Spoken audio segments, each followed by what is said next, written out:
या रसूल अल्लाह या हबीब।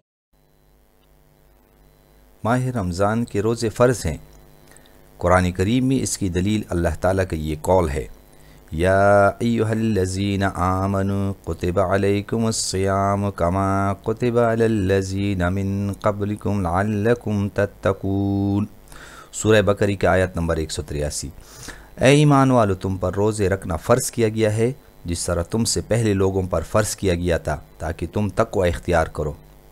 और सुन्नत से इसकी दलील आप सल्लल्लाहु अलैहि वसल्लम का ये इरशाद है, इस्लाम की बुनियाद 5 चीज़ों पर है। इनमें से रमज़ान के रोज़े भी हैं। जिसने बग़ैर उज़र के रमज़ान के कुछ रोज़े छोड़ दिए उसने बड़े जुर्म का इर्तिकाब किया।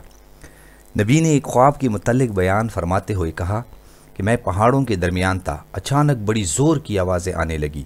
मैंने पूछा ये कैसी आवाज़ है, तो बताया गया कि ये जहन्नमियों की चीखें हैं। फिर मुझे ले चले तो मेरा गुज़र ऐसे लोगों के पास से हुआ जो उल्टे लटकाए गए थे, उनके जबड़े फटे हुए थे और उनसे खून रस रहा था। मैंने पूछा ये कौन लोग हैं, बतलाया गया कि वो लोग हैं जो वक्त से पहले इफ्तार कर लिया करते थे।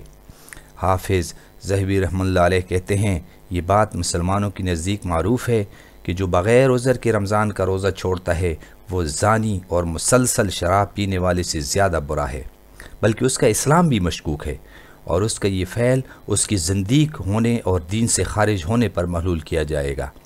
शेखुल इस्लाम रहमतुल्लाह ने फरमाया, अगर कोई शख्स रोज़ा छोड़ने की हुर्मत का इल्म रखते हुए छोड़े और उसे जायज़ समझे तो वो वाजिबुल कत्ल है, और वो फासिक हो तो भी उसे रोज़ा छोड़ने की सज़ा दी जाएगी।